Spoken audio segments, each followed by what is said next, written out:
네, 우리 찾으셨으면 저와 교독하면 좋겠습니다. 이스라엘이 어린아이였을 때 내가 그를 사랑했고 이집트에서 내 아들을 불러냈다. 스스로 그들은 내게서 떠나갔다. 그들이 바알에 예물을 바쳤고 우상들에게 희생 제물을 태워 바쳤다. 내가 그의 팔을 붙잡고 에브라함에게 걸음마를 가르쳤다. 그러나 내가 그들을 치료해 주었음을 그들은 알지 못한다.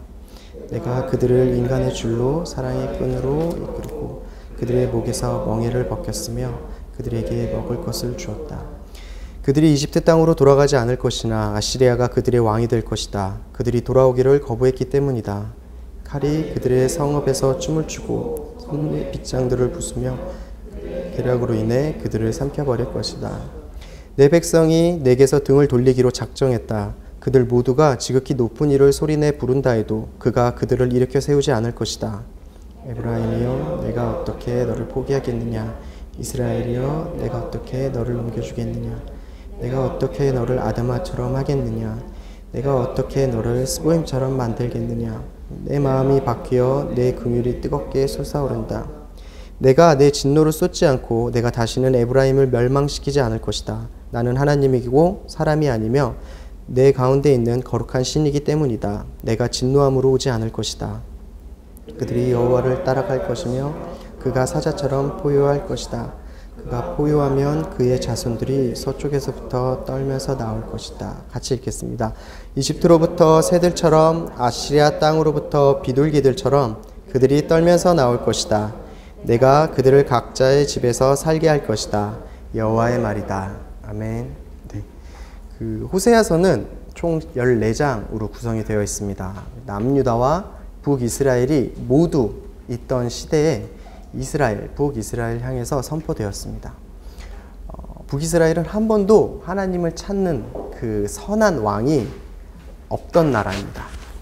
그리고 우상숭배와 하나님에 대한 무지와 반역으로 점철되어 있던 나라가 북이스라엘이었어요. 더욱이 그 호세아서가 선포될 그 호세아 선지자가 활동할 당시에 북이스라엘의 왕은 여로보암 2세라는 왕이었습니다. 근데 그 당시에 북이스라엘은 그냥 딱 눈으로 봤을 때는 평안하고 나라가 가장 부강해 보이고 아무 일도 없이 있는 듯한 모습이었지만 실제로는 아주 절정으로 우상숭배, 음란, 이기적인 욕심과 욕망으로 인한 하나님의 무너져버린 공의가 온 나라에 퍼져 있었던 시간이었습니다. 열왕기상 11장은 솔로몬의 죄악 때문에 이스라엘이 갈라지게 될 것을 하나님께서 솔로몬에게 말씀하시고 또 솔로몬이 죽기 전에 여로보암이라는 아까 그 여로보암 2세랑은 다른 여로보암 초대 왕입니다. 북이스라엘의 그 여로보암에게 그 사람을 택해서 내가 북이스라엘을 너에게 줄 것이다 라고 약속하시는 부분이에요. 열왕기상 11장 38절에 제가 읽어드리겠습니다. 만약 내가 내 종 다윗이 한 것처럼 내가 무엇을 명령하든지 다 순종하고 내 길로 가며 내가 보기에 정직히 행동해 내 규례와 명령을 지키면 내가 너와 함께하고 내가 다윗을 위해 영원한 집을 세운 것 같이 너를 위해서도 영원한 집을 세우고 이스라엘을 내게 줄 것이다. 여기서 너는 그 여로보암에게 하나님께서 하신 약속이었어요. 직접 하신 약속입니다. 근데 그럼에도 불구하고 여로보암은 왕이 되자마자 우상숭배와 악한 길로 들어서 하나님의 명령과 하나님의 말씀을 어겨버립니다. 그리고 하나님의 약속을 저버리고요. 그리고 그 이후로 세워지는 그 북이스라엘의 모든 왕들은 다 하나님 앞에서 악한 길, 악한 모습으로 나라를 다스립니다. 그리고 그들의 그 악한 다스림은 그 나라에 있는 모든 백성들이 악한 길 가운데 함께 빠지게 되는 일을 만들었습니다. 그러니까 이런 북이스라엘을 향한 그 하나님의 마음을 선포하는 것이 바로 호세아서입니다. 그리고 이 호세아서를 처음부터 끝까지 관통하는 질문이 하나 있는데 그 질문이 바로 이것 같습니다. 그럼에도 불구하고 내가 너를 얼마나 사랑하고 있는지 알고 있느냐라는 질문이요. 하나님께서 호세아에게 고멜이라는 음란한 여인을 아내로 맞으라고 명령하세요. 그리고 호세아는 고멜을 맞아들여서 자식을 낳고 가정을 이루었지만 고멜은 계속해서 간음과 음란을 쫓았으며 결국 호세아를 버리고 다른 남자에게로 떠나갑니다.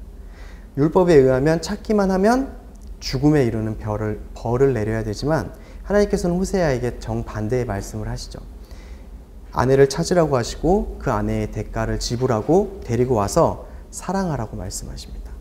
그리고 하나님께서는 이 고멜과 같이 남편된 하나님을 버리고 우상 숭배하며 이방 나라를 의지하고 있는 이스라엘의 모습을 하나하나 말씀하세요. 4장부터 10장까지.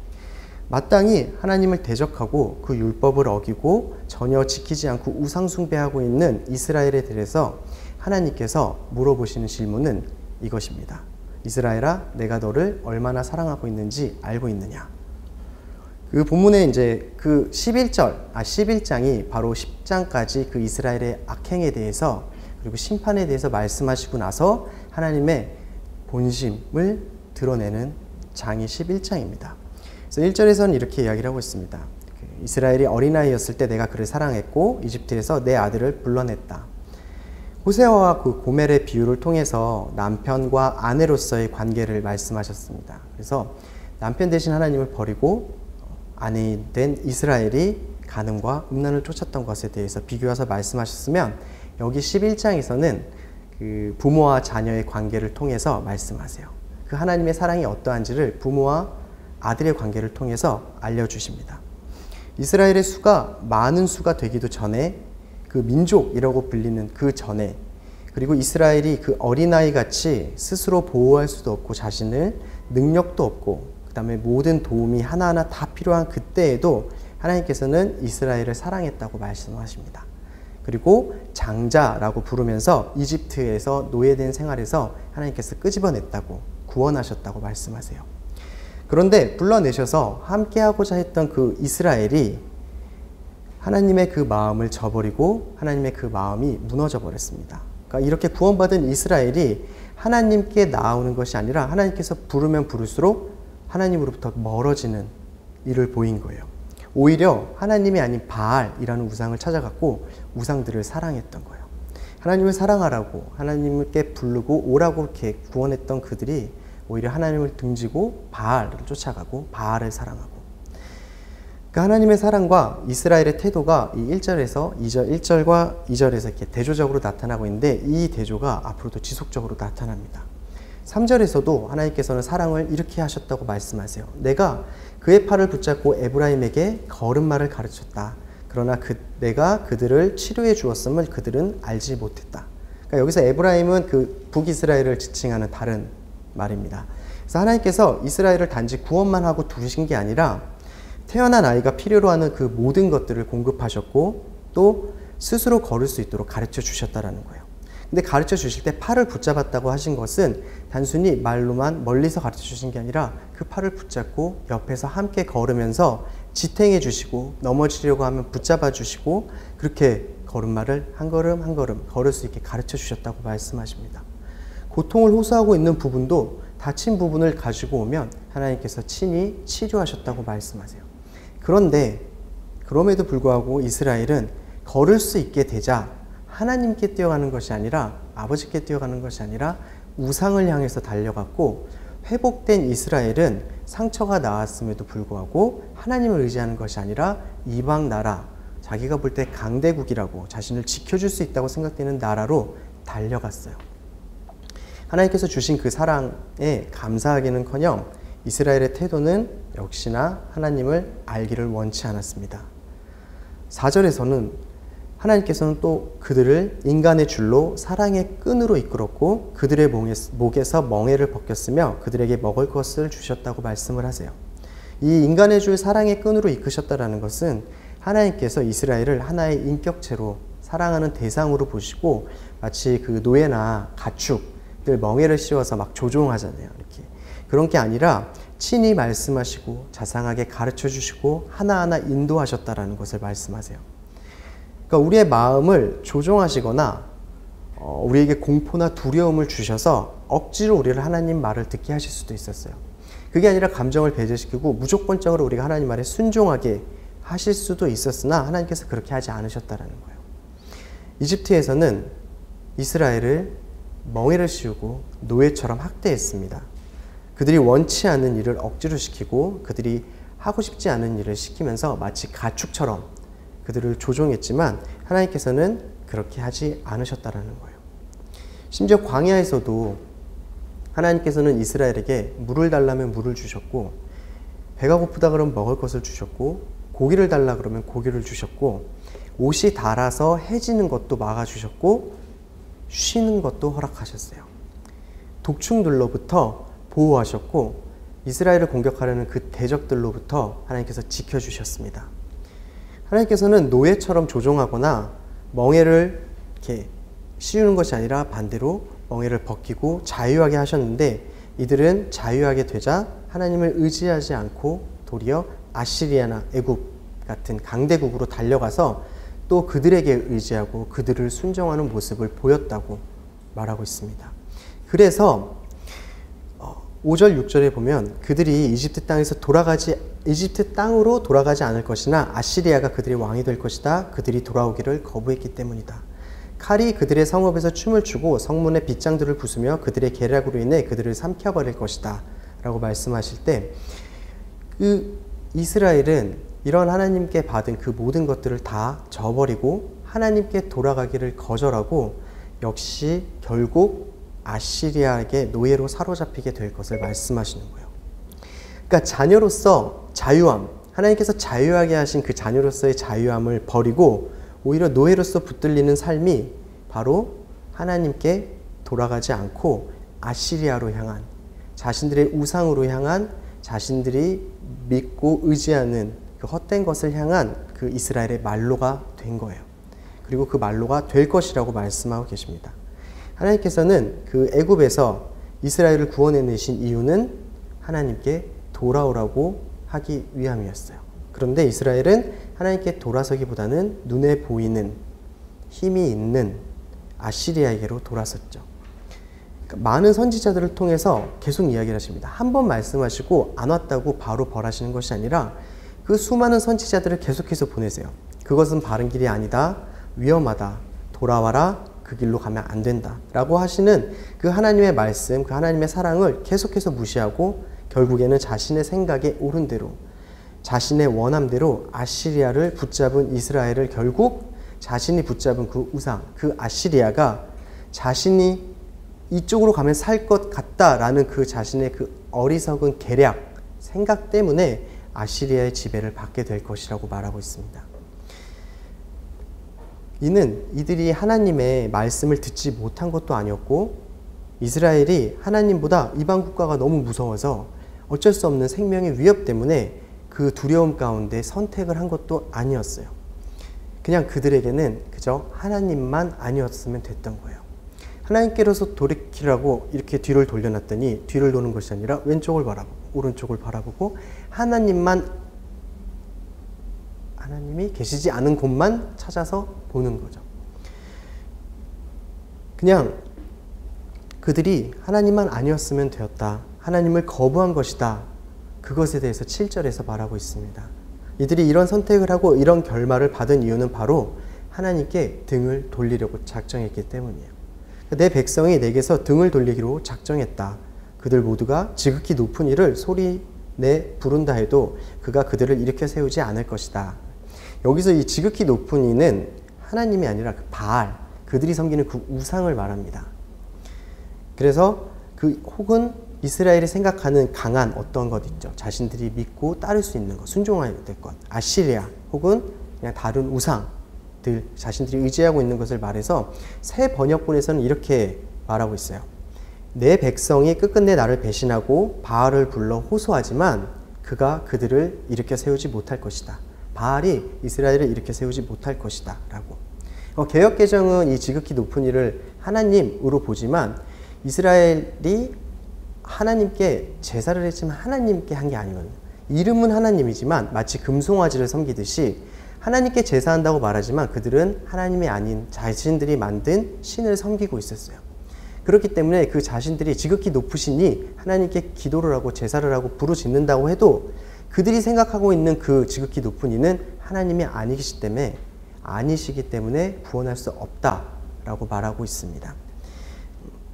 그러니까 하나님께 등을 돌리기로 작정하고 우상을 찾지만 헛된 우상은 결국 이스라엘을 구원할 수 없다라는 것을 이스라엘이 깨닫게 될 것이다 라고 말씀하시는 거예요. 이렇게 5절에서 7절까지 이스라엘이 하나님의 사랑을 거절한 상태로 끝까지 우상들을 붙잡다가 어떻게 될 것인지 말씀하고 계십니다.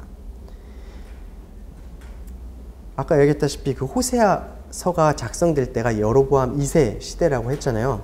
그때 하나님께 대한 제사가 없었던 것이 아니에요. 다만 하나님께서 말씀하신 방식도 아니었고 성전에서 하라 그랬는데 성전도 아닌 자신들이 만들어 놓은 산당에 자신이 세워놓은 제사장을 가지고 하나님께 제사한다고 제사를 드렸습니다. 하나님을 제사한다고 부르지만 결국 하나님을 제사하는 것이 아니라 자신들이 편한 방식대로 자신들이 원하는 대로 자신들이 원하는 신을 만들어서 제사를 했던 거예요.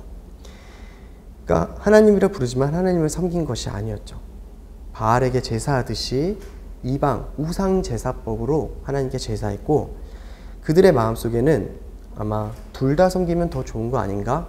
라는 마음이 있었던 것 같습니다.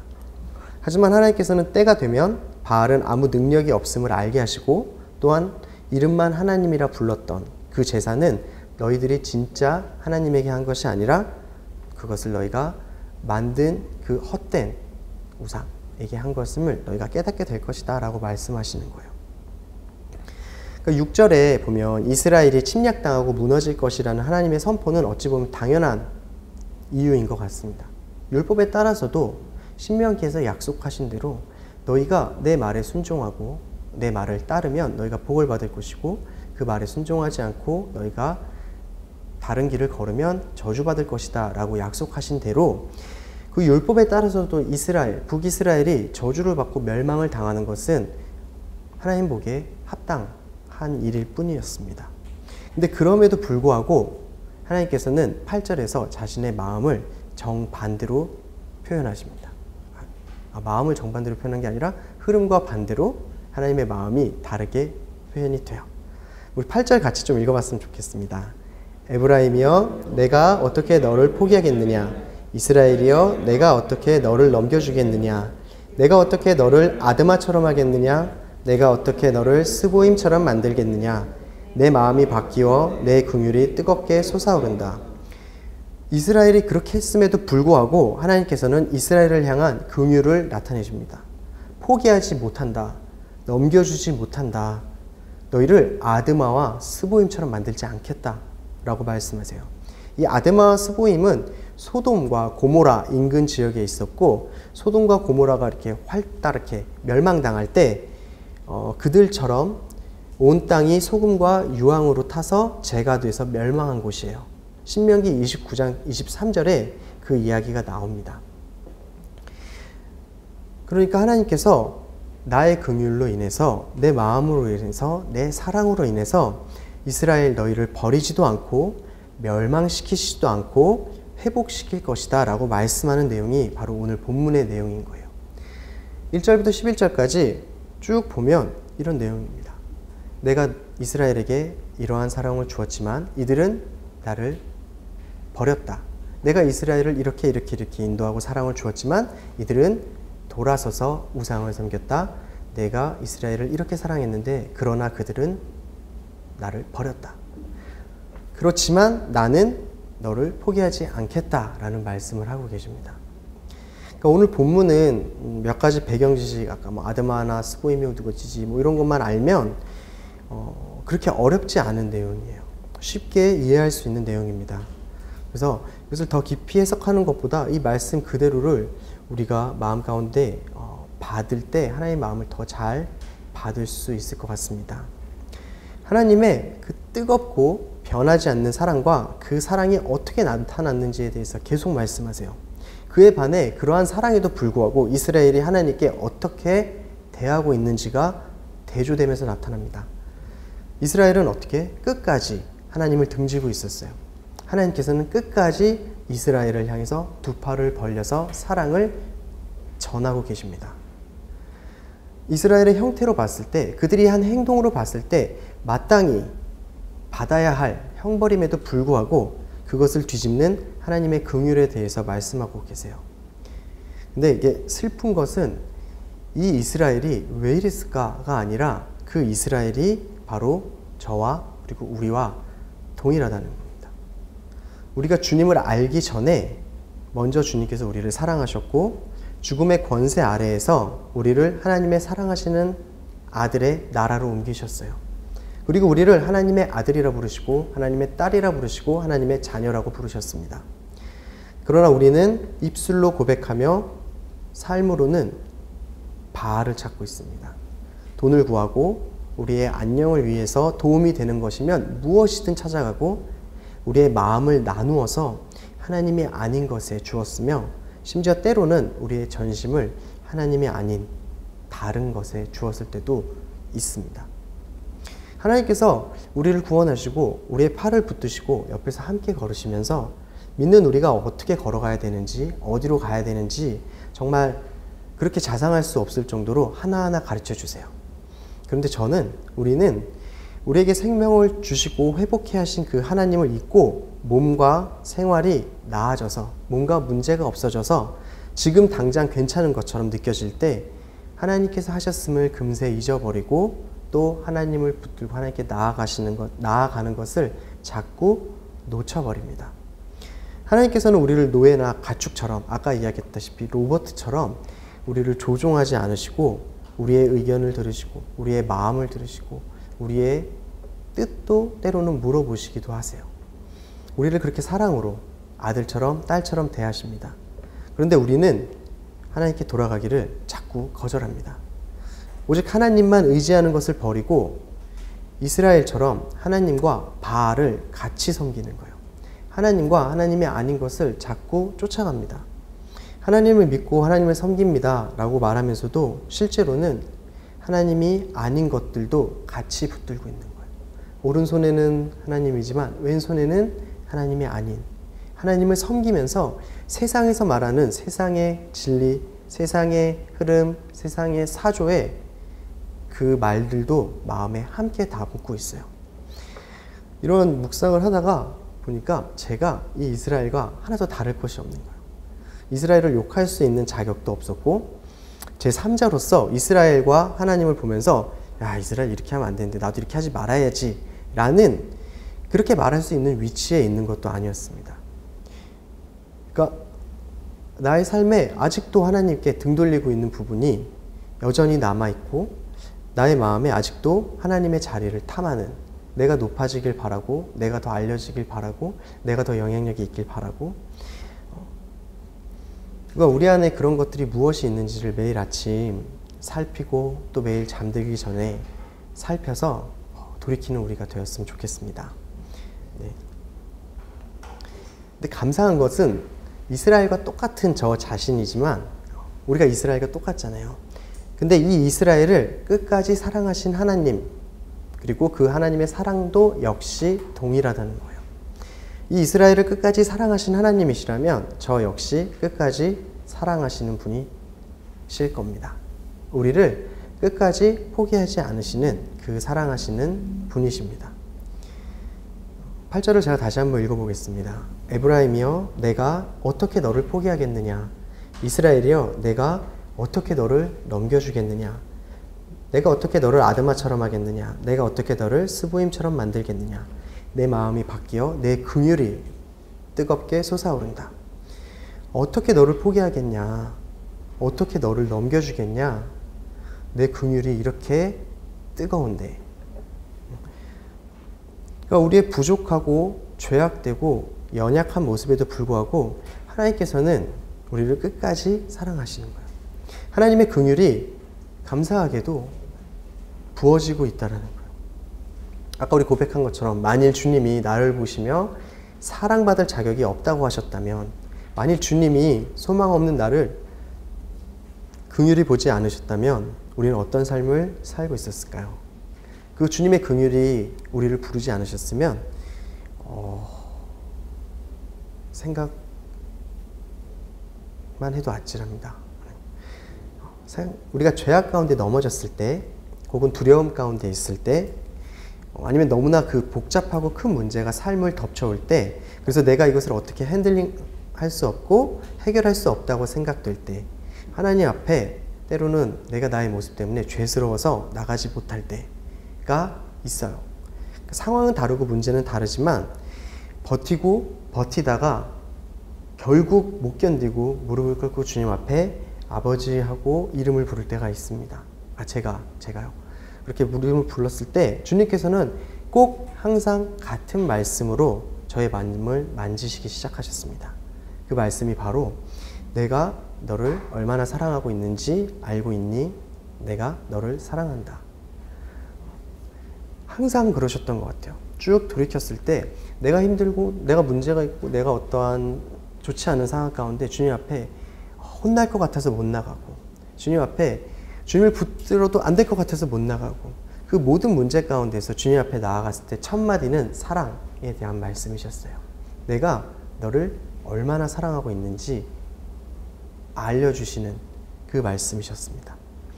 그 믿음의 시간이 지날수록 무엇을 더 깊이 붙들어야 하는지 그에 대한 대답도 점점 계속되게 그 사랑이라고 자꾸 들고요, 마음에. 또 이 자리에서 주님 제가 맨날 무엇을 전해야 합니까? 제가 잘 알지도 못했는데 무엇을 전해야 합니까? 할 때 항상 주님은 그 대답은 사랑이라고 주셨던 것 같아요. 주님의 사랑이 우리를 회복시키시고 주님의 사랑이 우리를 거룩하게 살게 하시고 주님의 사랑만이 우리를 기쁨으로 채우실 수 있습니다. 그 사랑은 우리가 하나님을 알기 전부터 우리가 창조되기 전부터 우리에게 주신 바 되셨습니다. 신명기 7장 8절에 보면 왜 하나님께서 이스라엘을 택하셨는지 그 이유를 말씀하세요. 신명기 7장 8절에 제가 읽어드릴게요. 이는 오직 여호와께서 너희를 사랑하셨고 너희를 강한 손으로 이끌어내 그 종살이하던 땅에서 이집트 왕 바로의 권력에서 너희를 속량하시겠다고 너희 조상들에게 맹세한 것을 지키시기 위함이었다. 이는 오직 여호와께서 너를 사랑하셨고 라는 거예요. 이스라엘을 택하신 이유는 다른 이유가 아니라 사랑이었습니다. 이집트에서 수가 많아져서 족속이 되기도 전에 야곱에서 태어나기도 전에 이 세상에 창조되기도 전에 하나님께서는 사랑하셨던 거예요. 결국 하나님께서 사랑하셨기 때문에 택하신 것이지 택하셨기 때문에 사랑한 것은 아닙니다. 이스라엘이 택함 받은 것보다 하나님께서 사랑하신 것이 먼저였던 거예요. 먼저 사랑하셨다는 이 사실이 우리에게 소망이 되는 것 같습니다.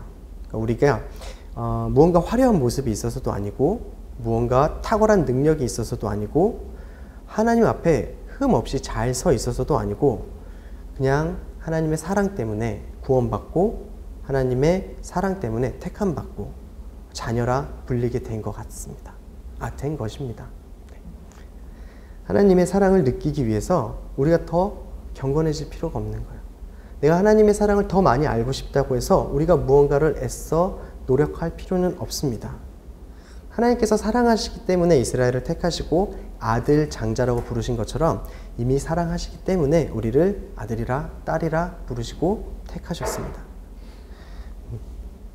근데 그렇다고 하나님의 사랑이 우리가 죄 가운데 머물러도 된다 그렇게 용납하는 방패처럼 이렇게 생각하면 안 되는 거 아시죠? 사랑받기 위해서 우리가 무엇인가 할 필요는 없습니다. 그렇지만 사랑받고 있기 때문에 우리는 무엇인가를 해야 합니다. 그 사랑이 우리를 그렇게 만들기 때문이에요. 그 사랑이 우리로 하여금 그 주님을 쫓아가게 하고 그 사랑이 우리로 하여금 거룩하게 살고 싶어 하게 하고 그 사랑이 우리로 하여금 하나님 안에 머물게 합니다. 네. 만약 그렇지 않고 그냥 하나님의 사랑을 핑계 삼아서 이스라엘과 같이 죄를 겸하여 섬기거나 아니면 그 죄를 용인하고 내 안에 계속 붙들고 있거나 한다면 하나님께서는 징계를 통해서라도 돌이키게 하실 거예요. 사랑하시기 때문에요. 그러니까 하나님의 사랑이 여전히 부어진다는 것이 우리의 모든 것을 다 용납하고 용인한다는 말이 아니고 하나님께서는 사랑하시기 때문에 그 죄악된 행동은 그대로 두지 않고 고치십니다. 하지만 그러한 상황 가운데 있다 할지라도 우리의 존재가 하나님 앞에 사랑받지 않는다는 얘기가 아니라는 거예요. 하나님의 그 사랑은 변함이 없고 끊어지지 않습니다. 누군가 자녀가 마약에 중독이 돼서 그것을 고칠 때 괴로워한다고 그 약을 공급해 줄 부모는 없죠. 근데 그 결국은 온전한 자유함 가운데 회복되는 것을 위해서. 근데 그 과정이 힘든 거잖아요. 약을 주지 않음으로써 나를 괴롭게 한다고 자녀가 원망을 하거나 괴롭히고 있다고 생각을 한다 할지라도 부모님의 사랑은 여전히 그 사랑을 붙고 존재하고 있음을 우리는 알고 있습니다. 그러니까 그것처럼 우리가 어떠한 상황에 처해 있을지라도 그 가운데 주님께서 부으시는 사랑은 변함이 없다라는 거예요. 그리고 그 사랑은 끊어지지도 않고 없어지지도 않습니다. 우리의 어떠함으로 그 사랑이 규정되지 않아요. 오히려 하나님 되심으로 하나님의 그 사랑 때문에 우리의 존재가 규정이 됩니다. 그러니까 우리가 혹시라도 주의 훈계를 받을 때가 있다면 낙심하지 않으셨으면 좋겠습니다. 그리고 혹시라도 선한 일을 하다가 열매가 보이지 않는다고 할지라도 낙심하지 않으셨으면 좋겠고, 자신을 봤을 때 변하지 않는 모습이나 혹시 여전히 못나 보이거나 그렇게 생각되시는 분들도 낙심하지 않으셨으면 좋겠습니다. 하나님의 사랑은 절대 포기하지 않고 실패하지 않습니다. 우리의 눈으로 보일 때 이게 뭔가 싶을 때에도 하나님의 그 사랑은 여전히 일하고 계십니다. 우리가 그리스도를 모셨다면 우리는 여전히 그 사랑 안에 있고 그 하나님의 사랑은 저희를 절대 포기하지 않고 실패하지 않으십니다. 우리가 여기서 잊지 않았으면 좋겠습니다.